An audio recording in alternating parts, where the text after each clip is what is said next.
Over the past few weeks, the world has changed. The total now 451. 89 new cases of COVID-19. We will continue to see more cases each day. What New Zealand is unaware of where we've come from. Infectious diseases used to be rampant. People lost their infants all the time. There was huge rates of child death. We improved considerably with better sanitation, better hygiene, better housing, and we got much better health. However, infectious diseases continued to rage in the New Zealand population. In 2020, we've been asked to unite in lockdown to protect against the rapid spread of COVID-19. Stay home, break the chain of transmission, and save lives. We've had influenza epidemics that have caused concern in the past. People are now getting more and more used to epidemics of infectious disease threatening us. This one, I guess, came a little bit surprisingly. It's certainly spread very rapidly worldwide. Science is always growing and developing, and it's important that people understand that. Lockdown is about the greater good. This requires a big shift in thinking. It's a shift away from individual issues to we think about ourselves as a community. The diseases do, the viruses don't go for the individual, they spread through the whole community. COVID-19. Zika virus, a global Over 100,000 baby deaths worldwide. A mumps outbreak. We must continue to break the chain of transmission. Stay home. The COVID-19 outbreak of 2020 reminds us of our vulnerability, what medical science can and can't do to protect us against infectious diseases, and what we need to do ourselves. People are just not that used to seeing vaccine-preventable illnesses in our community, so it can be quite hard to actually imagine what that looks like. We're all susceptible to the threat of new and existing diseases and viruses. Even in recent years, New Zealand has experienced major outbreaks of influenza, measles, mumps, and whooping cough, each of which have parallels with the COVID-19 outbreak.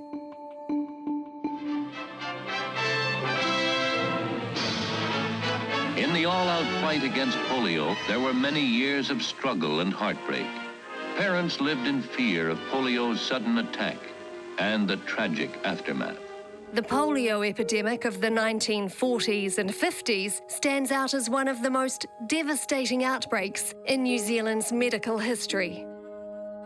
Thousands of children were affected, many developing lifelong paralysis.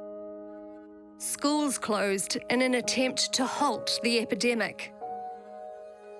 Over time, a vaccine was developed, and today wide-scale immunity protects against an outbreak of polio.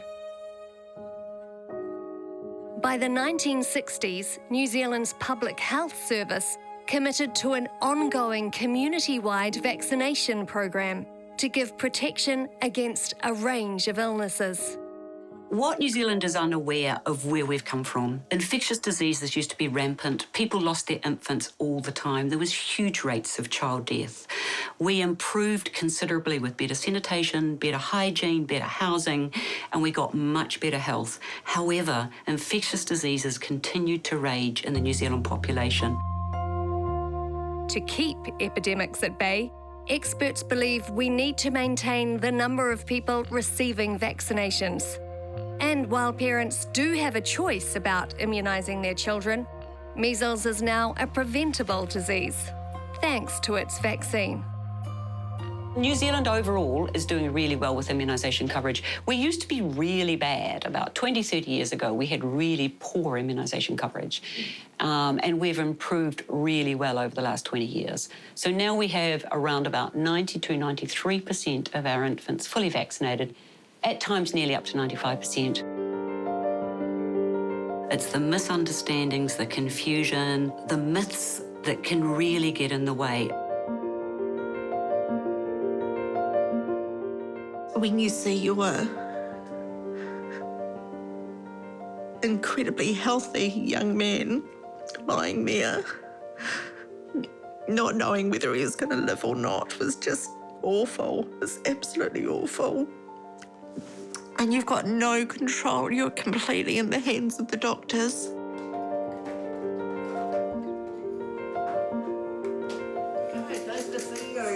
The Edwards family experienced firsthand the terrifying impact of measles. Got chicken for lunch?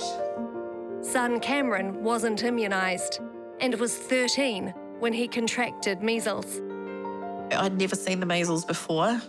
Of course, it wouldn't be something that I would even consider to be an infectious disease that's highly risky. But having been on the receiving end of a high-end reaction to it, it was, really scary. I think the rash was like head to toe in red and white blotches and in my hair, fingernails and all. Just, everywhere. I made the decision not to vaccinate Cameron for measles, mumps or rubella. And that was based on research around at the time about it causing autism. And I wasn't prepared to take that risk. I thought that's not something I want to expose my children to. He was 13 and he was in his first year at high school, which is a really impressionable year. I came back from school one day and I felt pretty bad and pretty much curled up on the couch in a ball for a few days, and we thought it was just the flu going around, because at the time it was. And then he was deteriorating further and I took him in and they put him on the table and the doctor began checking him, and I was really worried at that point, and I was extremely alarmed when she said, we need to get him to hospital and you can get him there faster than I can get an ambulance. And they were there waiting for us when we arrived. The next minute we were in isolation. And a doctor came in that was well experienced and mature, and he identified and diagnosed Cam with the measles.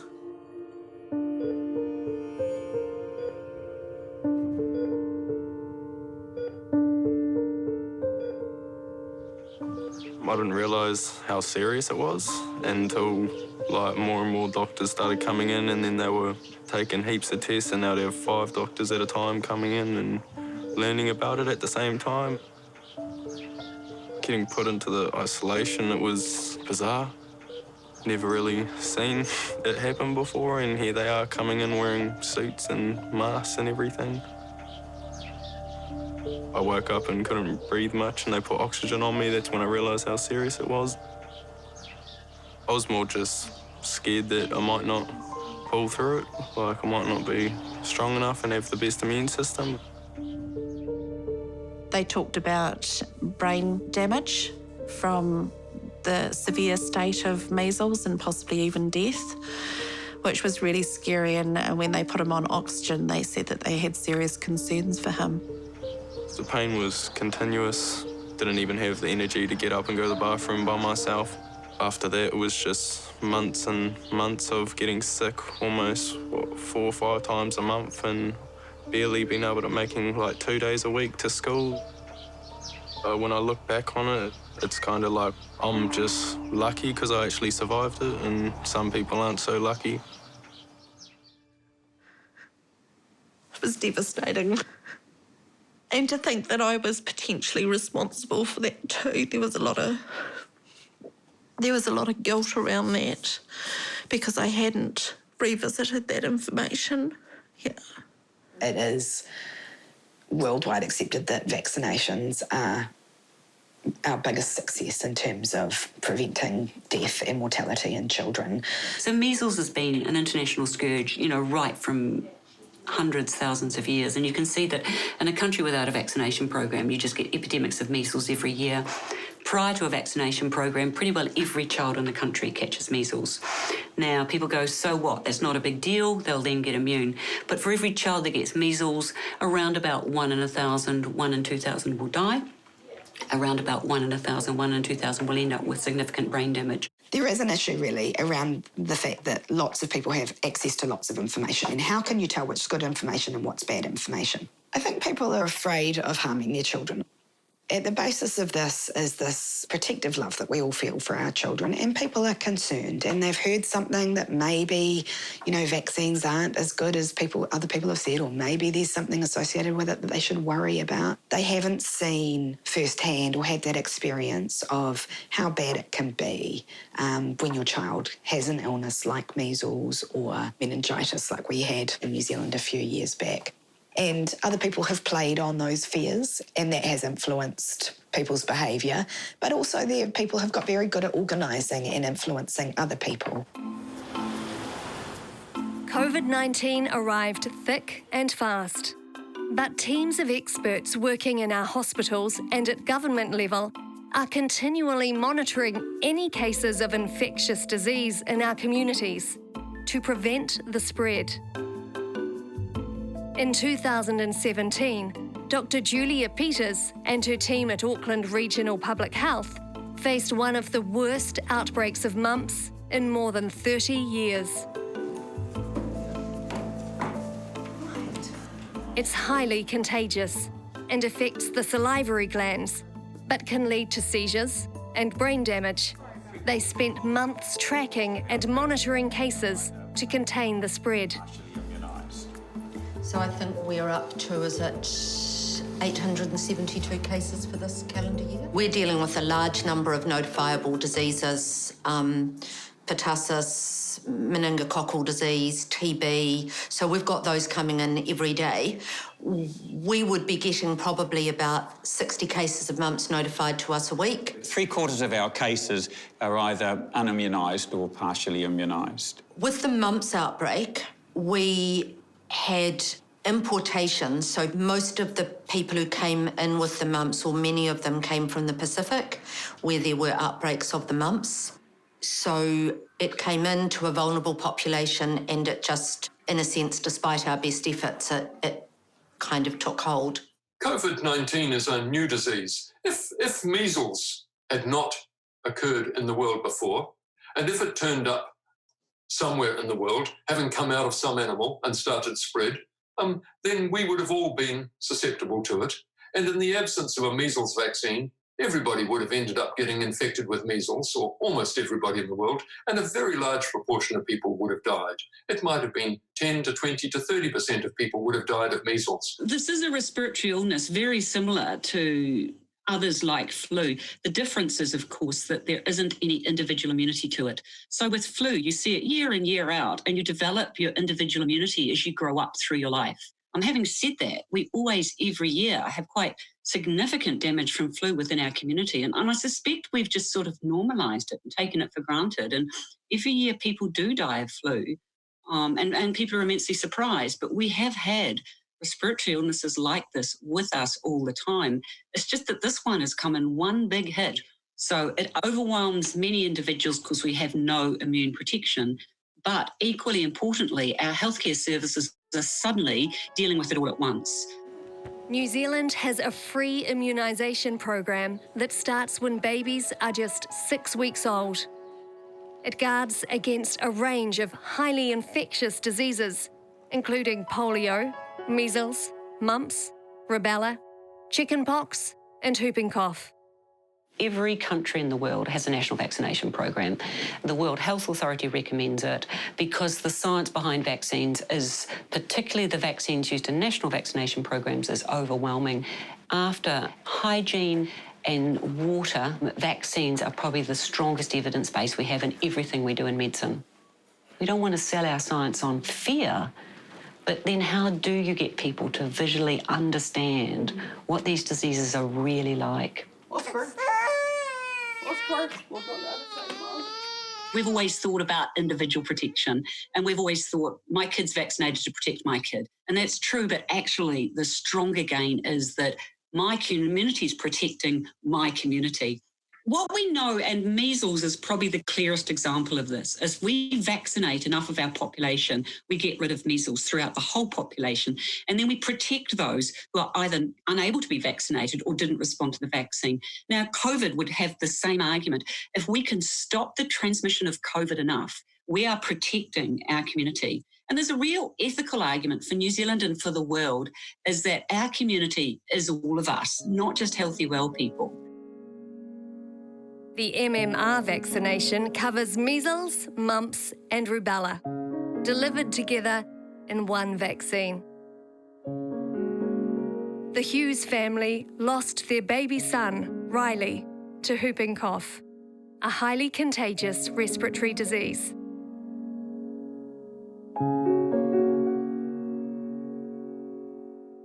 I started saying ridiculous things like, can't you just do a heart transplant? Can't you just do a lung transplant?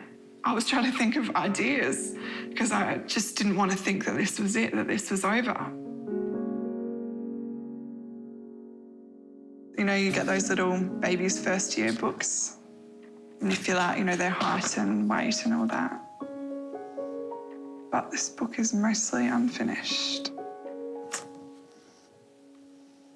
Riley would have been 3 now and running around and probably enjoying our new backyard and playing with his sisters. It's weird seeing photos of me with him.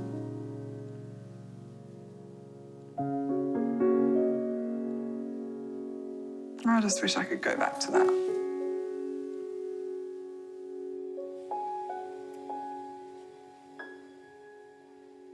Riley was really the perfect newborn baby. He just fed a lot and slept a lot and he didn't really cry. He was very settled and happy and he was just perfect. Well, Riley first started getting sick when he was about 3 weeks old. He had what I thought was a cold, a bit of a runny nose and sneezing a little bit. And then when he was 4 weeks old, he started coughing.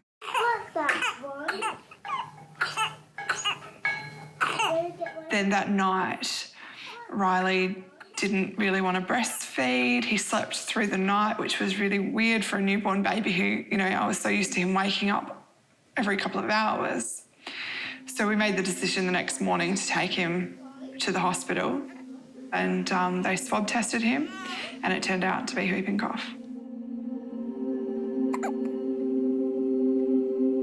We were admitted that night and I kept trying to breastfeed, but he just wouldn't latch on. It was too hard, getting hard for him to breathe, I think. So they put him on oxygen and I expressed milk and they fed him with a nasal gastric tube. I was very confident. I just, you know, I thought we'd be out of there in no time, but he progressively just seemed to get worse and worse. So you think the cough being the main issue, but it's the toxins from the Bordetella pertussis bacteria that does all this damage with whooping cough. When we were told that he needed to be moved into the intensive care unit, I remember seeing a drawer that said baptism gowns and I saw brochures, you know, how to plan your child's funeral and things like that. That's when I started to feel really, really worried.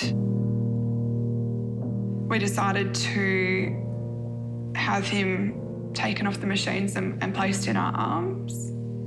And we held him and sung lullabies to him. And I just remember looking at the heart monitor and you'd watch for like the beeps and they were getting slower and slower.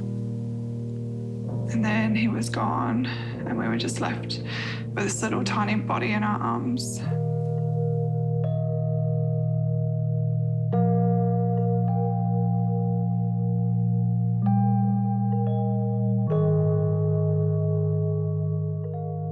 There is nothing like it. Nobody can ever compare a parent's grief for their sick child. No parent is deliberately trying to damage their child. Every parent out there is doing the best for their children. Immunity you can think of as protection. You know, and you even think about it politically. You know, when you have immunity from something, you have protection from that.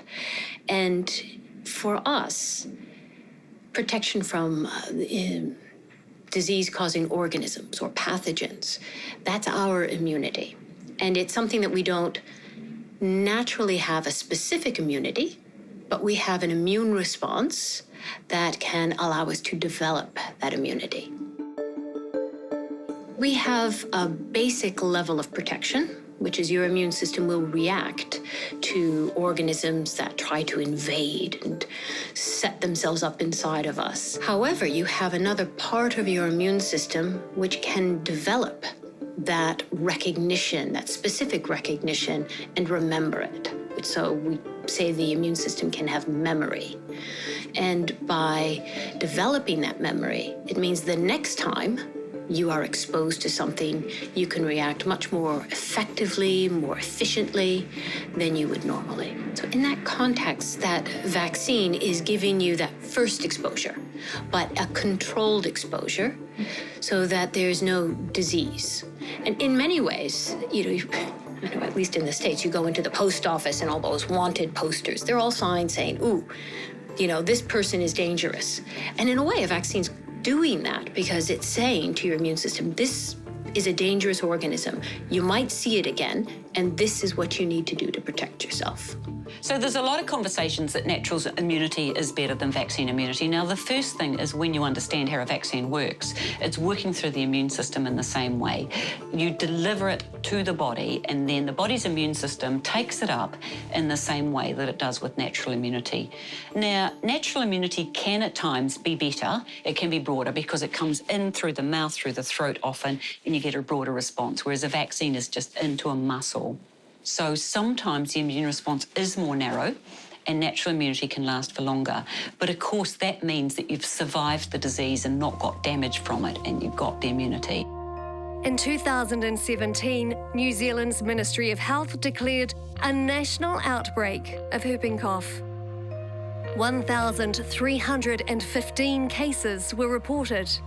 The problem with whooping cough is you can get the disease again and again, and it's throughout the New Zealand community, so we will not be able to eradicate whooping cough with the current vaccines we've got. So the New Zealand strategy, the world strategy, is to protect young infants against whooping cough, because young infants die. And in New Zealand, with the last epidemic, we had about 4 young infants die.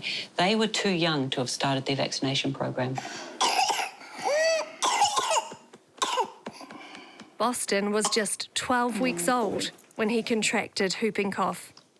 Like COVID-19, whooping cough is an intense respiratory disease, readily spread in the community by coughing and sneezing. Pregnant women are advised to have a booster vaccine, which helps protect their baby for its first 3 months. But Deanna wasn't informed.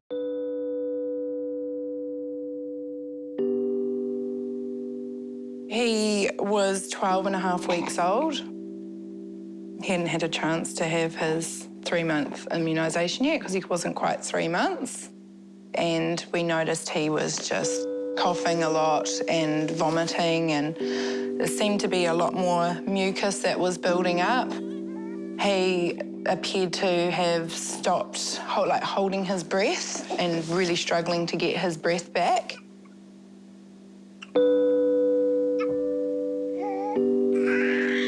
My husband said to me, this is not right, he's got to go to A&E.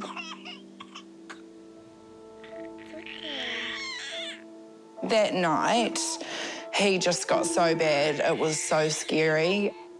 He had so much thick mucus that he couldn't expel it himself, so they were using a suction machine to take that out, and then the fits became longer and started to get this hoop. Then they started using oxygen because he was struggling to breathe. The only comfort we really had at the time was them saying to us, oh, we have seen babies worse than him. They said to us that we would just have to wait until he doesn't need any help from the doctors or nurses. So that took 10 days of not having oxygen or the suction machine. It did get worse before it got better. Luckily for us, it didn't get to where he lost his life.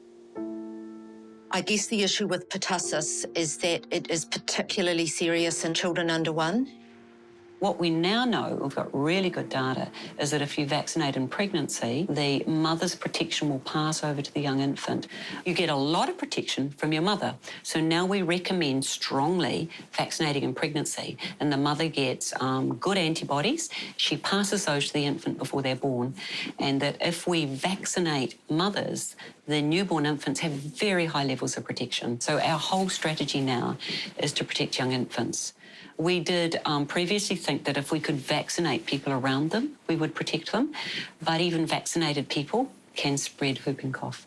So the best protection now is vaccination of pregnant mums, followed by making sure the infants start their own immunisation program on time. So the risk for people who want to delay their infant's immunisation program is really whooping cough.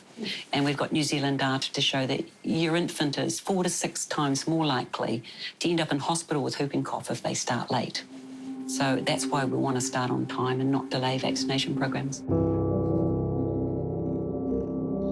I do not underestimate what I'm asking New Zealanders to do. It is huge, and I know it will feel daunting. As we monitor daily news about the COVID-19 pandemic, world hope rests on a cure or a vaccine. The breakthrough is the fact that scientists are working together now, and that there are international groupings coming together to say, look, this is an international issue. We can't all do this in silos. Experts believe the horrifying experience of COVID-19 has given us all a clearer understanding of the ever-present threat of infectious disease.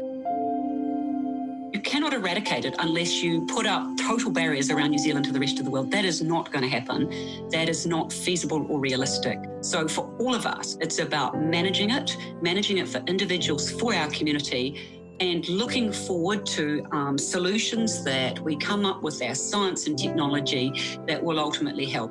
There's other options like using what's in the blood from people who've recovered from COVID to use the antibodies in their blood that you could passively offer someone else. So there's a range of options out there that the world's working on really hard. None of them are here now, none of them are clear, and they would require big scale up to be available. So that's why the key message for all of us is if we can reduce the impact on our communities now and the impact on our healthcare services, it gives us more time. Having said that, we have to be prepared. The vaccine is not the holy grail, and we have to be prepared for what we've got right now. So traditional public health in terms of slowing the spread of this virus for all of us, and then knowing the warning signs of when you get a respiratory illness and how you can go for help are actually the critical messages for us going forward at the moment. While COVID commands the world's focus, the community can avoid outbreaks of other viruses if existing vaccination rates remain strong. We're in control with measles at the moment. We've got low rates of whooping cough. But if we back off vaccinating our children and our infants, they will come back.